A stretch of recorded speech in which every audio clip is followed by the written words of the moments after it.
나는 2003년부터 경기도 북부 산속에 있는 한 TV 송신소에서 근무했다. 정확히는 5호 방송 송신관리소라고 불리는 곳이었다. 사람들 대부분은 그곳의 존재를 모른다. 방송국 본사에서 2시간 이상을 더 들어가야 하는 깊은 산중에 있었고 휴대폰 신호도 잡히지 않는 곳이었다. 송신탑은 80m가 넘는 철골 구조물로 매일 일정하게 전파를 송출하는 게 내 일이었다. 나는 지방기술직으로 처음 발령받았을 때 그곳을 반강제로 떠맡았다. 솔직히 처음엔 운이 없다고 생각했다. 야간 근무가 많았고 외딴 산속이라 심심하고 무서웠다. 하지만 몇 달이 지나자 익숙해졌다. 겨울이면 하얗게 얼어붙은 송신탑 위로 달빛이 반사되어 멀리서 보면 마치 거대한 십자가처럼 보였다. 그걸 처음 본 순간 묘하게 불길하다는 생각이 들었다. 내가 있었던 관리동은 2층짜리 콘크리트 건물이었다. 1층은 제어실과 비상발전기실, 그리고 창고, 2층엔 직원 숙소와 작은 사무실이 있었다. 정규 근무자는 나 포함해 3명뿐이었고 대부분은 순환 근무라 밤에는 혼자 있는 경우가 많았다. 그날도 마찬가지였다. 11월의 어느 금요일 밤 나는 야간 근무를 맡고 있었다. 밤 10시쯤이었을까. 바깥의 기온은 영하 가까이 떨어졌고 송신탑의 철 구조물은 바람에 따라 우웅 소리를 냈다.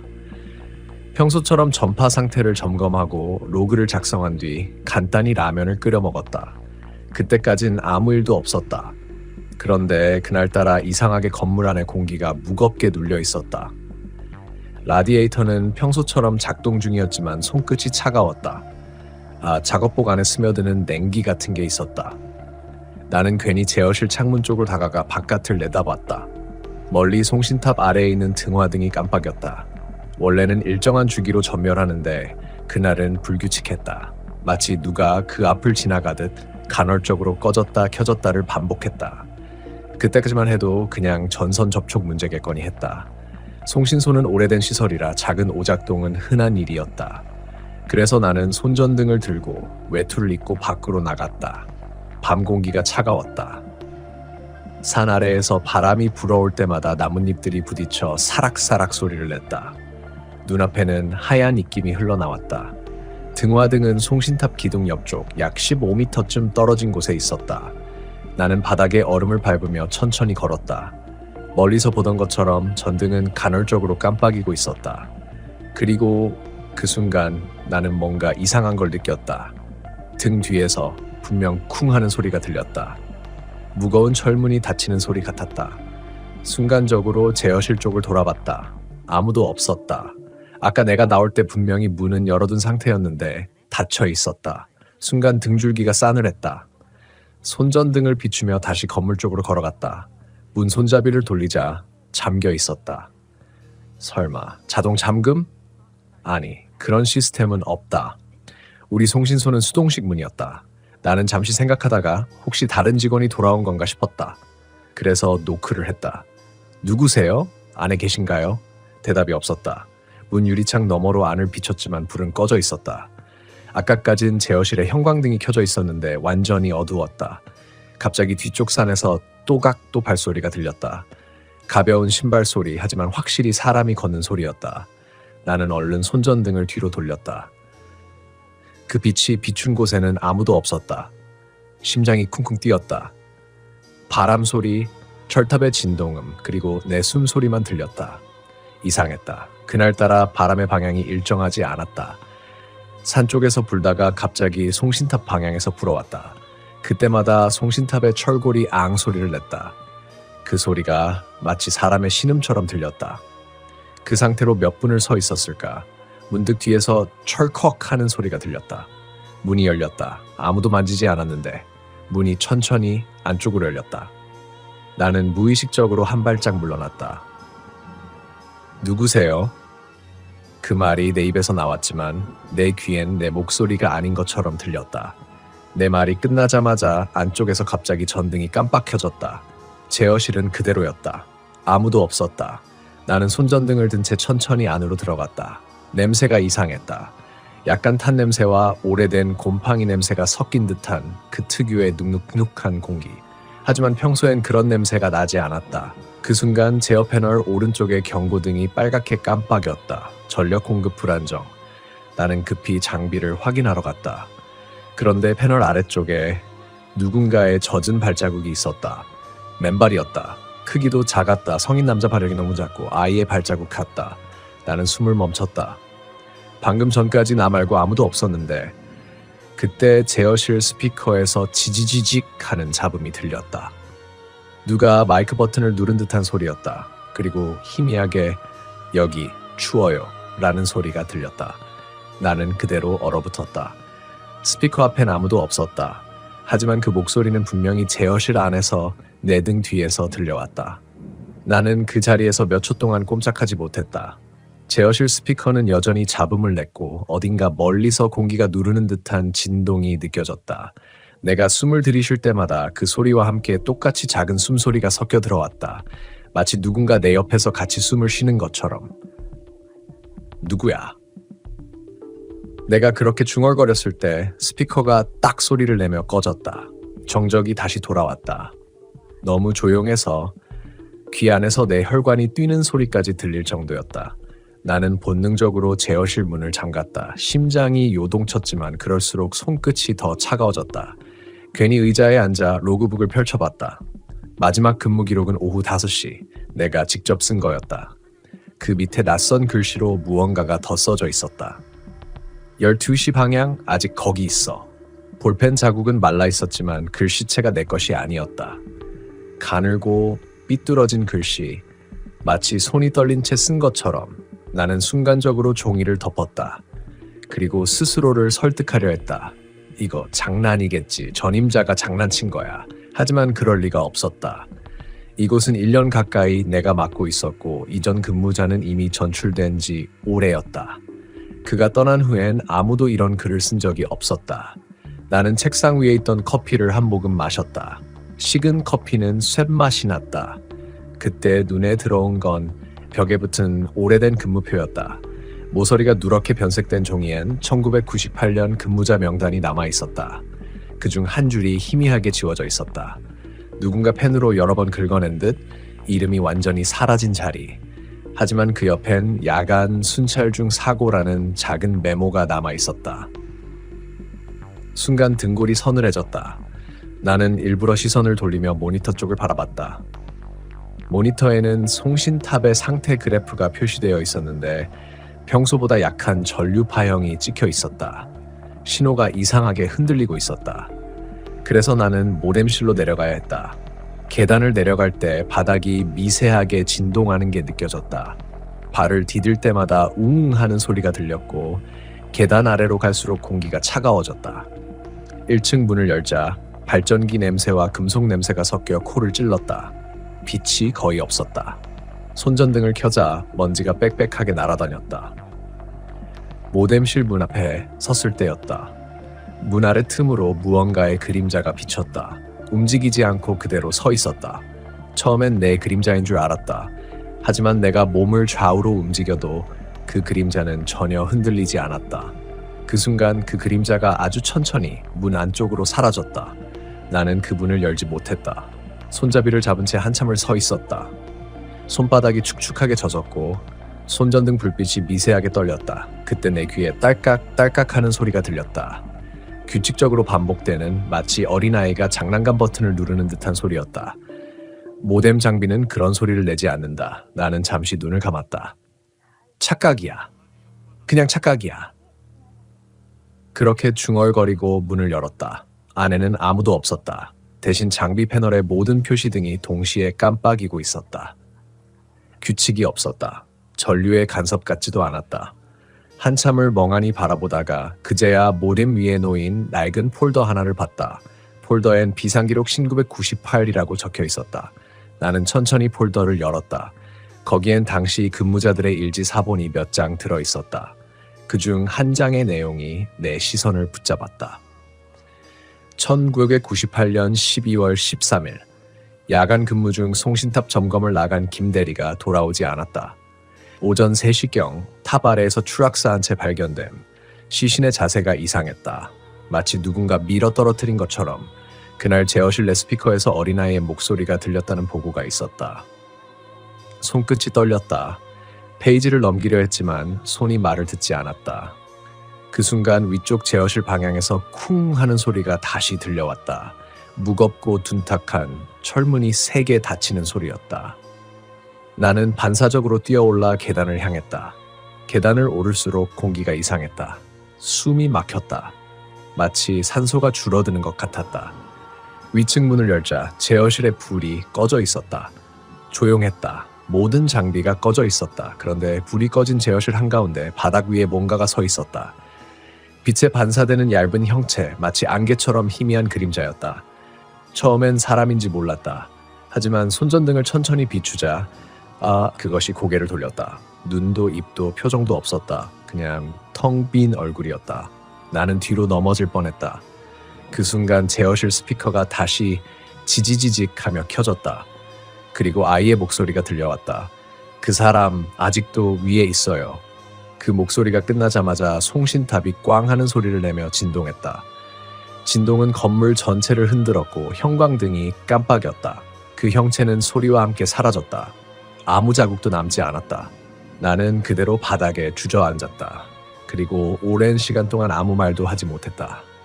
손목시계를 보니 새벽 2시 47분이었다. 전기가 완전히 복구된 건 아침 6시가 넘어서였다. 그때까지 나는 제어실 문 앞에서 꼼짝도 하지 못했다. 해가 떠오를 즈음 산은 여전히 짙은 안개에 덮여 있었다. 창문 밖으로 보이는 세상은 회색이었다. 나는 그제야 몸을 일으켰다. 밤새 제어실 바닥에 앉은 채 잠깐 잠이 든 것 같다. 목이 뻣뻣했고 눈앞은 흐렸다. 무엇보다 이상한 건 어제의 흔적이 하나도 남아있지 않았다는 거였다.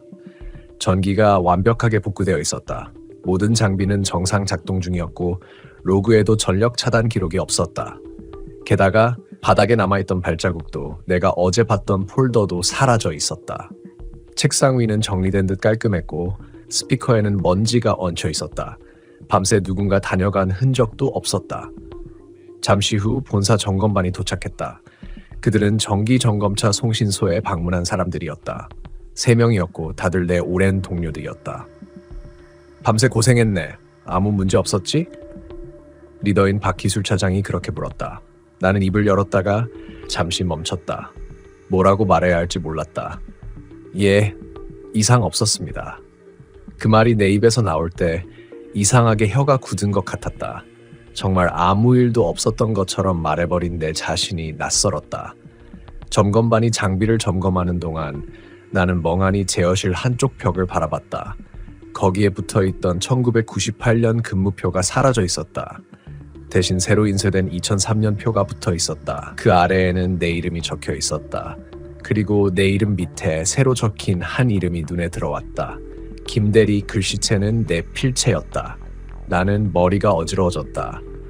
그 이름은 내가 어젯밤 일지에서 본 탑에서 떨어져 죽었다던 사람의 이름이었다.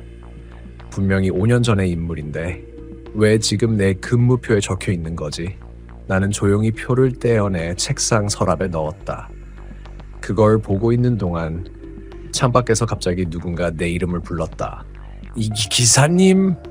나는 화들짝 놀라 고개를 들었다. 밖에는 점검반 중 한 명인 신 과장이 있었다. 탑 위 안테나 점검 좀 부탁드립니다. 수신이 약간 불안정하네요. 나는 잠시 망설였다. 어제 그곳에서 무슨 일이 있었는지 생각하니 다리가 굳었다. 하지만 말하지 않았다. 이유 없이 거부하면 더 이상하게 보일 것 같았다. 그래서 무거운 마음으로 헬멧을 쓰고 안전벨트를 착용했다. 송신탑을 오르는 건 언제나 불안했다. 특히 바람이 불면 철골이 미세하게 흔들리며 금속음이 난다. 10m, 20m, 40m. 올라갈수록 산의 안개가 아래로 내려다 보였다. 그때 문득 생각났다. 어젯밤 폴더 속 일지에서 본 문장. 마치 누군가 밀어 떨어뜨린 것처럼. 나는 그 문장을 떠올리며 몸을 움츠렸다. 바람이 얼굴을 스쳤다. 그리고 그 순간 귀 옆에서 아주 가까이서 조심하세요. 누군가 속삭였다. 등줄기를 타고 전기가 흐르듯 몸이 굳었다. 뒤를 돌아봤지만 아무도 없었다. 무전기에서도 아래에서도 아무런 소리도 없었다. 심장 소리만이 귀를 울렸다. 나는 손을 철골에 더 세게 붙잡았다. 하지만 손바닥은 이미 식은땀으로 젖어 있었다. 한참을 그렇게 서 있다가 결국 나는 정신을 가다듬고 점검을 마쳤다. 탑을 내려오자 박 차장이 기다리고 있었다. 무전기 안 들리던데? 위에서 뭐 하셨어요? 나는 고개를 저었다. 아니요, 전파 간섭이 좀 심해서요. 말을 마치고 내려오는데 내 어깨에 붙은 송진 먼지를 털어주던 박 차장이 잠시 내 얼굴을 보더니 물었다. 이 기사님 혹시 어제 무슨 일 있었어요? 나는 그 말을 듣고 심장이 덜컥 내려앉았다. 왜요? 그는 잠시 망설였다가 말했다.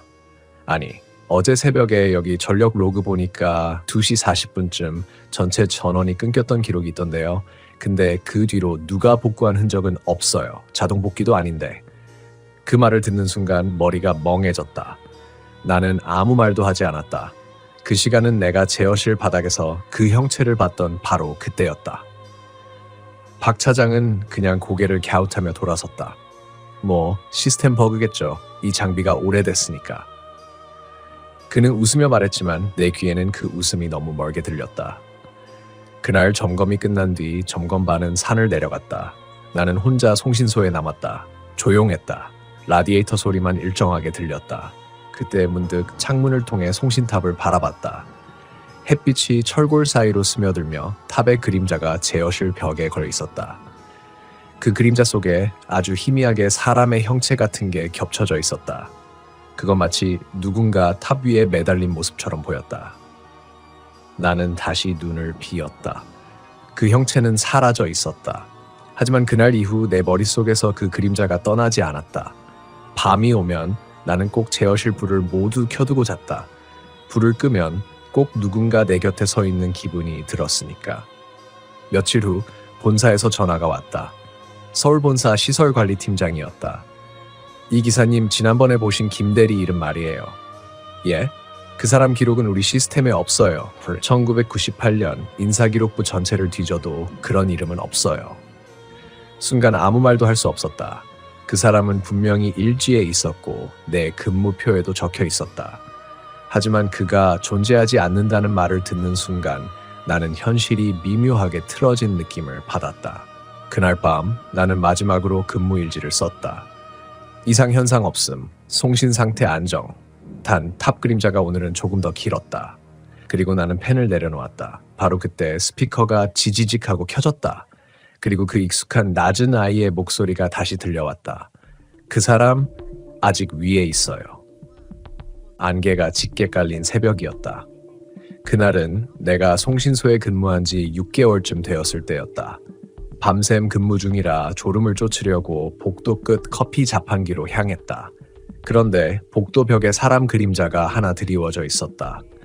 분명히 불빛의 각도를 보면 내 그림자밖에 생길 수 없었다. 하지만 벽에 비친 그림자는 내 옆에 또 한 사람이 서 있는 모양이었다. 나는 뒤를 돌아봤다. 아무도 없었다. 그림자는 여전히 벽에 붙어 있었다. 움직이지 않고 고개를 약간 숙인 채 마치 내 뒤에 누가 서 있는 것처럼 고정되어 있었다. 나는 아무 말도 하지 못했다.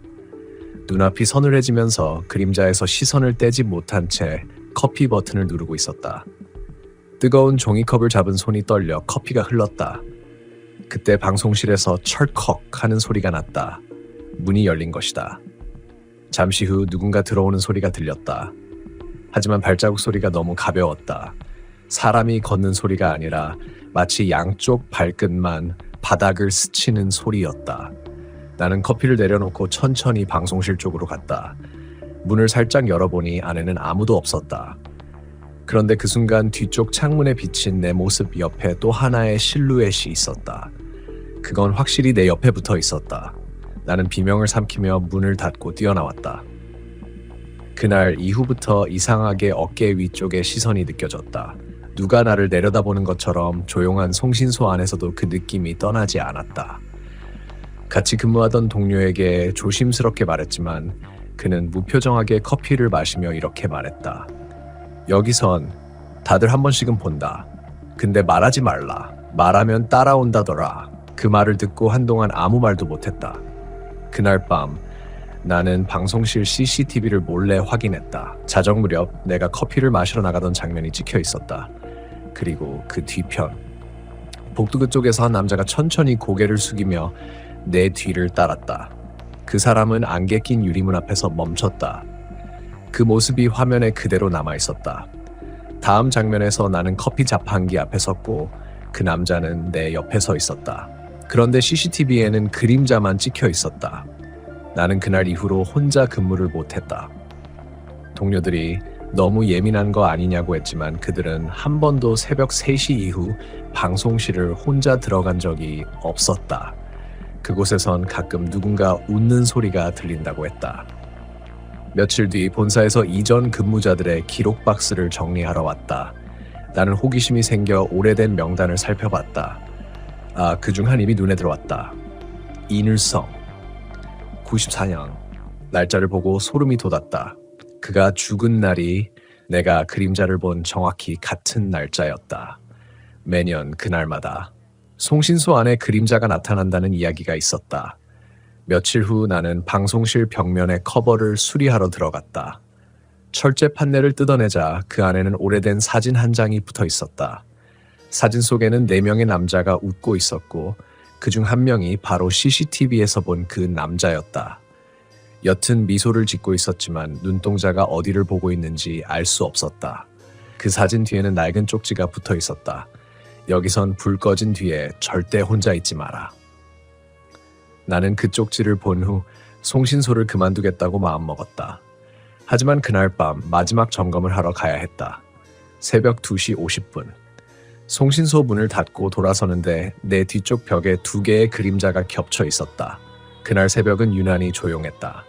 보통이면 송신소 장비에서 들리는 낮은 진동음, 전원팬 돌아가는 소리, 그리고 간헐적으로 삐하는 주파수 소음이 배경음처럼 깔려 있어야 했다.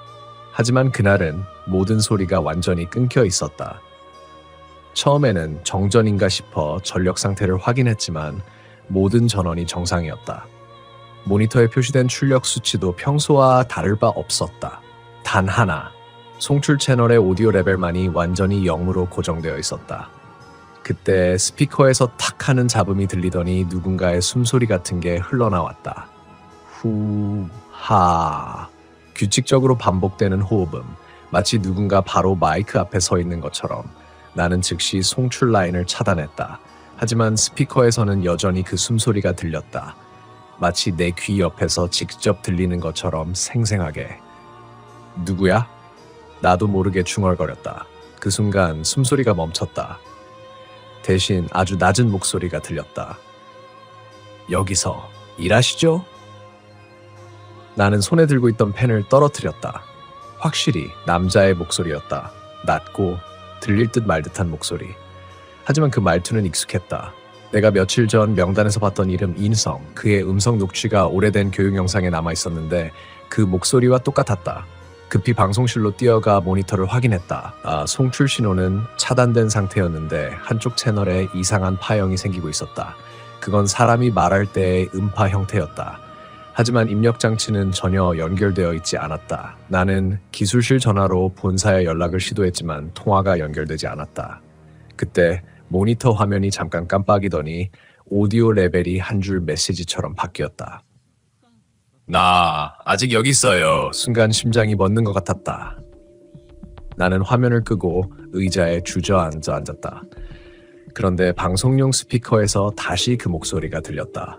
그날 내가 문 닫으라 했잖아요. 왜 열었어요? 숨이 막혔다. 그 목소리는 분명 그날 CCTV에서 내리던 남자의 음성이었다. 몇 초 뒤 송출 장비 전체가 꺼졌다. 그런데 꺼진 상태에서도 주파수 신호음이 계속 들리고 있었다. 이건 말이 안 됐다. 송신소의 모든 장비는 중앙 전력선 하나로 묶여 있는데 그게 끊기면 어떤 소리도 날 수 없다. 나는 귀를 막고 복도 쪽으로 뛰쳐나갔다. 복도 끝에 있는 창문을 지나칠 때 유리 너머로 무언가가 나를 바라보고 있었다. 이전엔 없던 반사된 얼굴, 그건 내 얼굴이 아니었다. 창문 속 남자는 입을 벌리고 있었다. 하지만 소리는 없었다. 입모양을 보면 이렇게 말하고 있었다. 여기 있잖아요. 다음날 아침 본사에서 연락이 왔다. 전날 새벽 송출된 방송에서 정체불명의 남성 음성이 40초간 송출되었다는 보고였다. 녹음된 파일을 들어보니 그건 분명 내가 들었던 그 목소리였다. 여기서 일하시죠. 문 닫으라 했잖아요. 여기 있잖아요. 그리고 마지막 부분에 낮고 울리는 소리로 이렇게 들렸다. 이번엔 당신이 남을 차례예요. 그 순간 내 어깨 위가 무겁게 짓눌렸다. 마치 누군가 손을 올린 듯한 감각이었다. 송신소에서 그 일이 있고 나서 나는 그만두겠다고 바로 인사과에 사직서를 냈다. 그쪽에서도 아무 말 없이 수리했다. 아마 나 말고도 이런 일을 겪은 사람이 있었을 것이다. 누구도 묻지 않았고 나도 말하지 않았다. 그게 그곳의 룰 같았다. 퇴사 후 일주일 정도는 괜찮았다. 그런데 그날 퇴근길 차 안에서 라디오를 틀었을 때 그 목소리가 다시 들렸다. 하. 처음엔 단순히 주파수 간섭이라 생각했다. 하지만 다음 말이 들리자 나는 핸들을 놓칠 뻔했다. 여기 있잖아요? 목소리는 분명 송신소에서 들었던 그 남자의 것이었다. 나는 라디오를 껐는데도 잠시 후 자동차 스피커에서 다시 소리가 났다. 라디오는 꺼져 있었는데 오직 바람 소리만이 차량 안에 맴돌았다. 그런데 바람 속에서 단어가 섞여 있었다. 왜? 나를 남겨두고? 그날 이후 나는 차를 타지 않았다. 며칠 뒤 나는 도심의 작은 오피스텔로 이사했다. 아무도 모르는 곳이었다. 창문은 두꺼운 커튼으로 막았고 핸드폰은 무음으로 해두었다. 그저 평범하게 조용히 살고 싶었다. 그런데 밤이 되면 벽이 웅웅 울렸다. 마치 누군가 벽 너머에서 TV를 켜놓은 듯한 소리. 그런데 이상했다. 그 소리는 일정한 주기로 반복됐다. 정확히 58초마다. 그건 송신주기였다. 내가 예전에 근무하던 송신소의 주기와 완전히 같았다. 처음엔 착각이라 믿었다. 하지만 어느 날 밤 벽에 귀를 대고 들었을 때 분명히 들렸다. 경기도 맘날 송신소, 출력 이상 없음, 신호 유지 중. 그건 내가 매일 새벽 점검하면서 외우던 문장이었다. 그 목소리조차도 내 목소리였다. 그날 이후로 이상한 일이 시작됐다. 핸드폰이 꺼져 있는데도 진동이 느껴지고 화면에 낯선 번호가 떴다. 번호는 항상 000, 발신자는 송신소.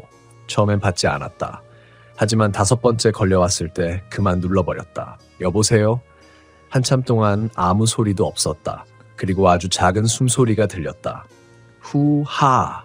나는 손에서 폰을 떨어뜨렸다. 바닥으로 떨어진 폰에서 소리가 계속 흘러나왔다. 이번엔 당신 차례예요. 그때 폰 화면이 번쩍였다. 화면 중앙에 렉이라고 붉은 글자가 떴다. 녹음 기능이 스스로 켜진 것이다. 잠시 후 화면이 자동으로 재생되며 음성이 흘러나왔다. 그건 내가 송신소에서 마지막으로 했던 점검 방송이었다. 여기 민날 송신소입니다. 출력 정상, 음성 송출 문제 없습니다. 하지만 마지막 부분이 달랐다. 내 목소리가 아니었다. 목소리가 겹쳐 있었다. 남자와 나 두 사람이 동시에 말했다. 문 닫으라 했잖아요. 문 닫으라 했잖아요. 소리가 겹치며 점점 커지더니 스피커가 찢어질 듯 울렸다. 불빛이 깜빡이고 방 안 온도가 급격히 떨어졌다. 나는 본능적으로 커튼을 걷고 창문을 열었다.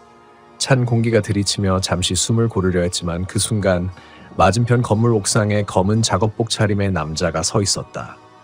그는 아무 표정도 없이 내 쪽을 바라보고 있었다. 그리고 손에 무전기를 들고 있었다. 그 무전기에서 약하게 들려왔다.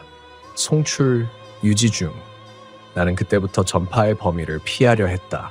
라디오도 TV도 인터넷도 끄고 벽면에 음박지를 붙였다. 하지만 무슨 짓을 해도 밤이 되면 주파수 소리가 들렸다. 쉬익, 당신 듣고 있죠? 이건 단순한 간섭이 아니었다. 그건 어딘가에서 누군가 계속 나에게 송출하고 있는 신호였다. 그리고 그 신호는 점점 선명해졌다. 이제는 내 이름까지 부르고 있었다.